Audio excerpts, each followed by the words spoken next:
Hey everyone, the greatest goblin that ever lived is here for a special video here on my Blue Goblin X channel. I'm here to answer a question that I got from an anonymous user on Tumblr, and this person asked me if I had the chance to book a wrestling card in the afterlife, how would it be? And I just love that question so much, I decided, fuck, I'm going to make a video on this. Instead of simply just making a response that maybe like 5 or 6 people will see on Tumblr, I want to share this answer with you. And I read this question last night, and last night I put together a Supercard in the afterlife for professional wrestling. And I've even decided to give this promotion a name, HCW, Heavenly Championship Wrestling. And I would book a 9-match card building up, what an afterlife wrestling card would be. Now keep in mind, this is from my perspective. This is how I would book it. And if some of your favorite names of your favorite wrestlers that are unfortunately no longer with us, if some of your favorite names aren't getting the treatment that you would give them, I'm sorry. But this is just how I would book it from my own personal perspective. And I got it, right here on my computer.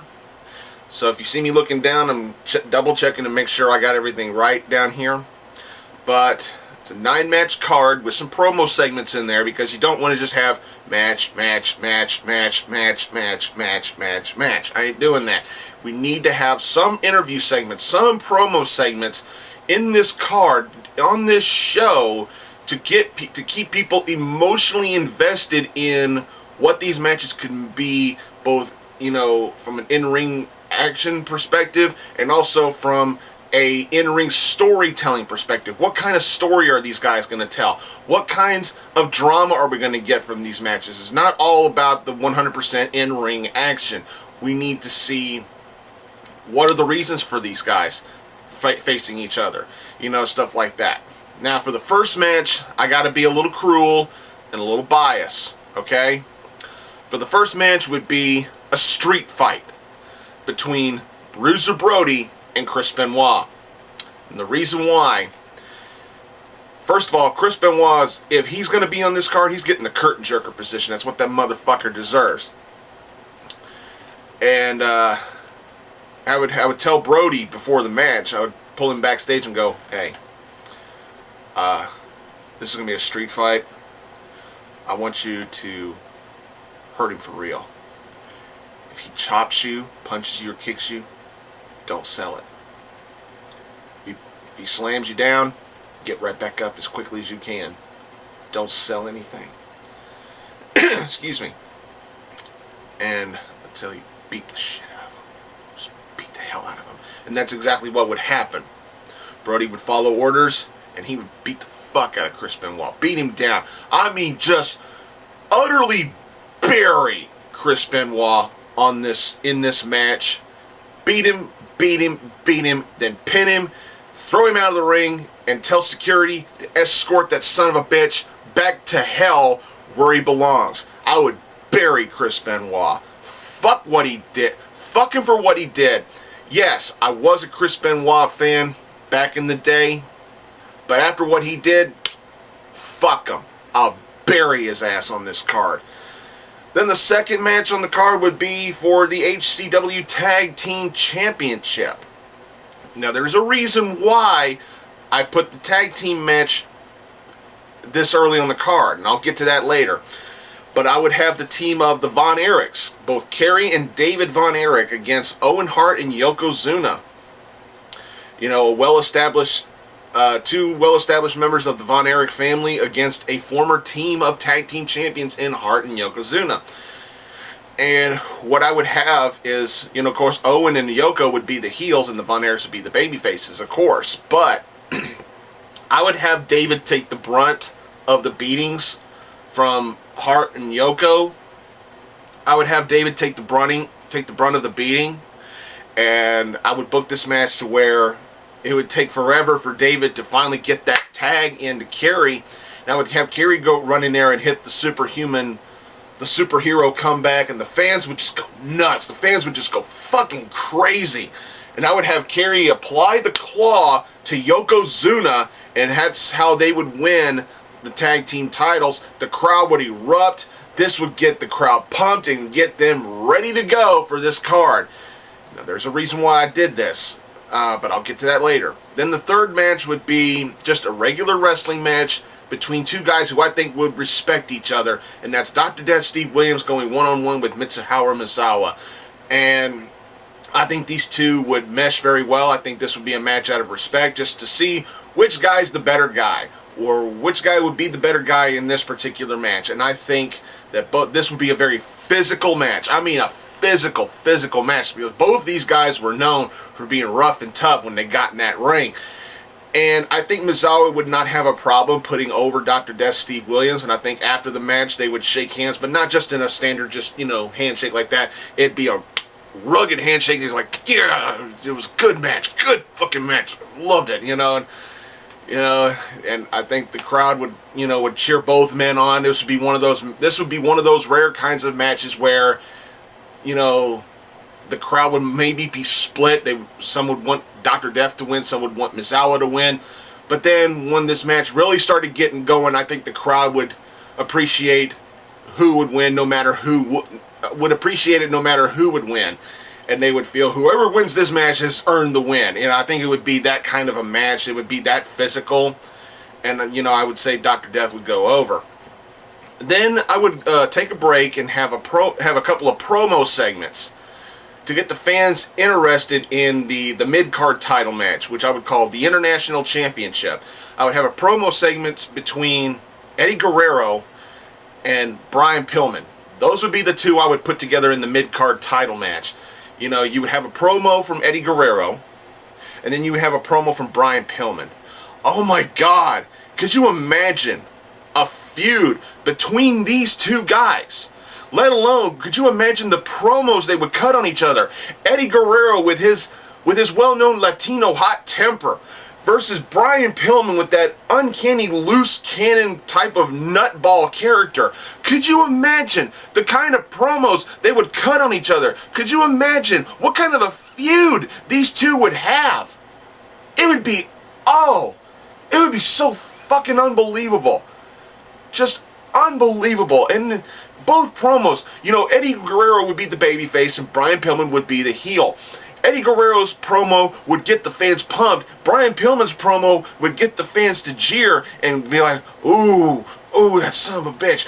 Ooh, you know, it's like, oh, Eddie's got to win this. It would get the fans really, really emotionally invested in not just this match, but in both guys. I would have them cut a promo and just go all out. And it would get the crowd going, oh God, I want to see these two get in the ring so bad. That's how I would do it. Then the next match would be the HCW Women's Championship match. And I would have each woman cut a small little interview right before they walk out the curtain going into the match. It would be the fabulous Moolah versus Luna Vachon. And there's no question about it. No ifs, ands, or buts. Luna is winning this fucking match. Because, oh man, God bless Luna Vachon. I miss her. She was such an entertaining character. She was such an entertaining woman in the wrestling business. She never got hardly any of the accolade that she truly and rightfully deserved. And there's no doubt in my mind. There's no doubt in my mind that she is winning this match. She is winning this title, regardless of how Moolah feels about putting her over.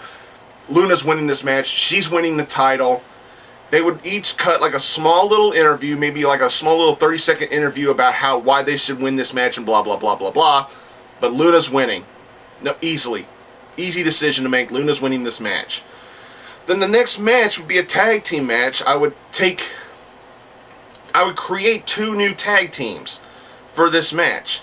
I would take what I called the new British Bulldogs, the team of Davey Boy Smith and Chris Adams. Now, for those of you who don't know who Chris Adams is, Chris Adams was one of the top guys in WCCW, World Class Championship Wrestling. He was as hot as some of the guys like the Von Erichs, and you know, he would have matches with them. He would have matches with the Dingo Warrior, who would later become the Ultimate Warrior. You know, he's been in the, you know, he was one of the top guys in World Class Championship Wrestling. And I would put him with the British Bulldog because Chris Adams himself is British. And I would take those two and make them the new British Bulldogs. And I would put them against the team of the new Colossal Connection. The team of Andre the Giant and Umaga. And I would, you know, have... Of course, we all know who the baby faces and the heels would be in this match. But I would have... You know, this would be a good solid back and forth tag team match with, of course, the new Colossal Connection being the dominating team in this match. And, you know, as one of the new Bulldogs is making the underdog comeback, Umaga catches one of them by surprise with the Samoan spike to the throat and gets the pinfall. And it's like the pinfall would happen kind of abruptly to where the fans would go, "Whoa! Where'd that come from? Boo! You suck!" You know, it's like it would catch the crowd by surprise that Umaga would just easily just hit that spike on. I would put him over Chris Adams. I would have him pin Chris Adams with the spike and just have it happen out of nowhere. Just have it happen out of nowhere, catch the crowd off guard and just go, "Holy shit! Whoa! Whoa!" You know, and have the new Colossal Connection go over and establish themselves as a dominating heel tag team who could later go on to challenge the Von Erichs for the tag team titles and set up a feud between Andre and Umaga versus the Von Erichs. You know, that's how I would put it. Then this would be one of the matches that everybody's looking forward to. The International Championship match between Eddie Guerrero and Brian Pillman. And oh my God, this match would be good. This match would be so good if it was booked properly and these two had good in-ring chemistry with each other. If the chemistry would be good, oh my God, this is a match that could be so great. Could be so great. And of course, you know, Eddie would be the babyface, Brian would be the heel. And I would have Eddie do his lying, cheating, and stealing gimmick while Pillman would constantly, you know, be his nutball, loose cannon self.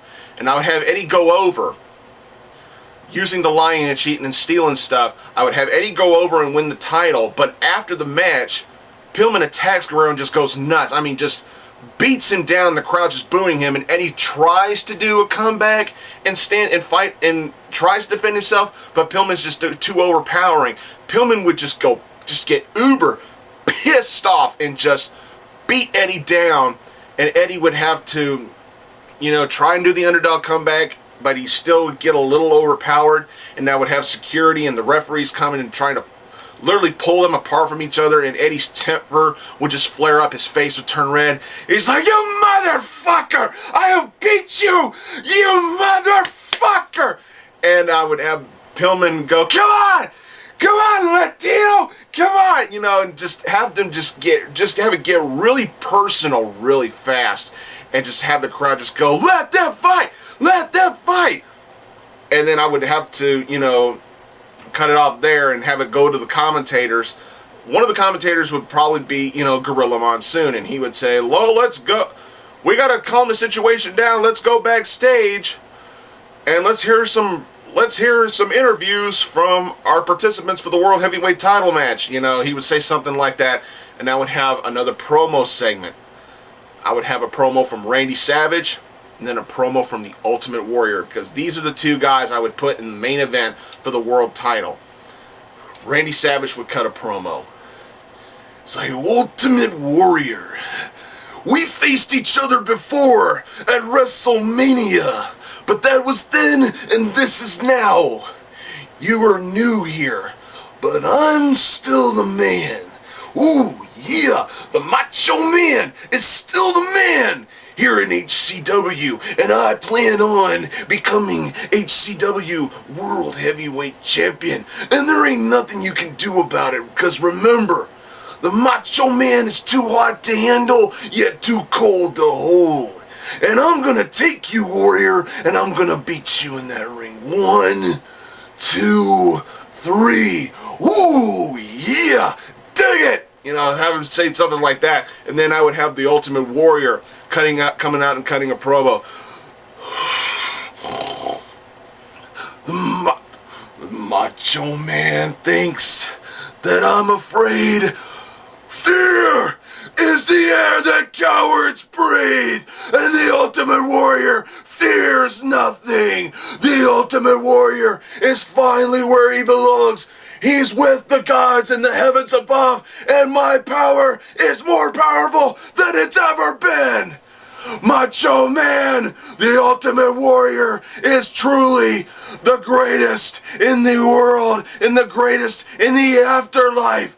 The Ultimate Warrior, my warriors will be rooting for me.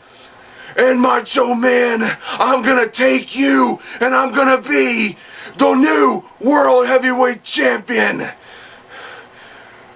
Fear the power of the warrior. You know, have him cut a promo like that, and once again get the crowd really pumped in, get them really pumped up, get them ready for it. And then cut to the next match. It would be Rick Rude, managed by Percy Pringle, versus the Junkyard Dog. Now, for those of you who don't remember Percy Pringle, of course, it's Paul Bearer. But you need to establish a dominant heel character, and I think Rick Rude could be one of those guys. I don't think the Junkyard Dog would have a problem putting over Rick Rude. And I would book this in a traditional way. Have Rick Rude dominate for the most of the beginning of the match, and as Junkyard Dog is doing his underdog comeback toward the finish, I have Percy Pringle interfere in any kind of way. He distracts the referee, or he slips something to Rick Rude for him to cheat, you know, something like that. And then, while the referee is distracted by Percy Pringle, I would have Rude, you know, hit Junkyard Dog with like the Ravishing Neck Breaker, or no, the Rude Awakening, or hit him with a foreign object and get the pinfall, and Rick Rude would go over, and getting heat from the crowd while the Junkyard Dog remains over as a babyface. I think these two could work very well, and I think that's how it would go. Then the penultimate match on this card would be a 2 out of 3 falls match between Mr. Perfect and Nature Boy Buddy Rogers. And before this card, I would say, like, you know, Mr. Perfect would say that I'm perfect. I'm the most perfect guy, not just in the world, but in the afterlife, and I think I can beat Buddy Rogers at his own game. A 2 out of 3 falls match. And I would make this match relatively shorter than a 2 out of 3 falls match would be. I would have Buddy Rogers win the first fall. I would have Mr. Perfect win the second fall with the Perfect Plex. But then the third fall. The third fall, there would be a ref bump. I would have a ref bump, and Buddy Rogers would clearly have the win. But since the referee's down, he would go to, you know, wake the referee up, and the referee's waking up, and here comes Mr. Perfect with the schoolboy, and he's pulling the tights, but the referee doesn't see the tights being pulled. 1, 2, 3, and Mr. Perfect goes over, rolls out of the ring, and celebrates like he won a world title, and the crowd just booing the hell out of him. Buddy Rogers is arguing with the referee, say, hey, he pulled my tights, and he's like, well, I didn't see him pull your tights. I saw your shoulders down. 1, 2, 3. I'm sorry, you lost. Possibly getting a little bit of heat on the ref, but Mr. Perfect would get most of, if not all, the heat, and he would celebrate like a true heel would. And I don't think Buddy Rogers would have too much of a problem putting over Mr. Perfect in this way, but you know, the crowd's not going to care. The crowd, I don't think, would care too much for this match. They would be entertained and they would enjoy it. It would be a great match, but they're ready for the next match, the main event, the HCW World Heavyweight Championship match. Macho Man Randy Savage with Miss Elizabeth facing the Ultimate Warrior. And this would be built up like crazy. A WrestleMania 7 rematch. And I know these two guys have faced each other before after WrestleMania 7. I get that. But that's how we build this up. A WrestleMania rematch that needed to happen. And, you know, I would have Savage be the heel, Warrior be the face. And Macho Man, you know, would have lots of help from Miss Elizabeth. And Warrior, there would be times where Warrior looked like he could beat Savage, but he couldn't, but he can't. You know, say he hits the splash and Macho Man kicks out and he asks the gods for the power. He starts shaking the ropes and everything. And he goes to, you know, he slams Macho Man down, and as he runs off the ropes, I would have Liz get up on the ring apron, and as Warrior bounces off the ropes to go for the splash, Liz takes a bump off the apron, and Warrior turns around and looks down at Liz, and, you know, just to see if she's okay. And while he's got his back turned, I would have Randy Savage pull like some brass knucks out of his tights clock the Warrior in the back of the head with him and throw the knucks away. And when Warrior falls down, Savage gets into the corner, gets on the top rope, hits the elbow off the top rope. 1, 2, 3.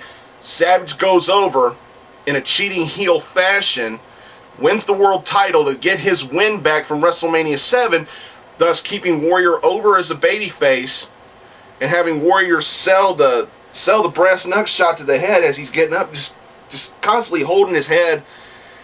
And I would have the camera close up to Warrior, and he would go, "This isn't over, Savage!" And then, of course, Savage and Liz celebrating as they're walking up the ramp with the title and everything. I think that's how this match should end. But then Warrior runs out. But to send the crowd home happy, I would have Warrior run out of the ring, still holding his head. He would hold his head, and he would run down to the ring and attack Savage. You know, he would clothesline Savage, and he'd pick him up and he'd slam him on the floor and do his pose down and everything. And then I would have Savage, you know, like, hit Warrior in the back with the belt and run off back through the curtain. But as he goes back through the curtain, he holds up the belt again, getting heat, and yet people still cheer Warrior. I would probably book it that way. I'm not sure, you know, because you want to send the crowd home happy, but at the same time you want to establish the heel going over and the heel getting heat, giving the crowd a reason to want to see the heel get beat down by the babyface. If the babyface always wins, what's the point of getting emotionally invested in a babyface and seeing them kick the heel's ass if you already know for a fact that 99% of the time he's going to kick the heel's ass? You want to establish heat on the heel. Make the crowd want to come back to a show and see the babyface win. You know, that's a big problem in professional wrestling. The babyfaces always fucking win. It gets redundant to the point where the babyfaces get booed and the heels get cheered. But that's how I booked this card. Let me know what you thought of this card. How would you book these matches? Who would you book on a card like this? I'm just curious. And I love this question so much, that's why I answered it on video. So there's my Heavenly Championship Wrestling Supercard. I hope y'all enjoyed it. Thanks for watching, and until next time, I'll see y'all later.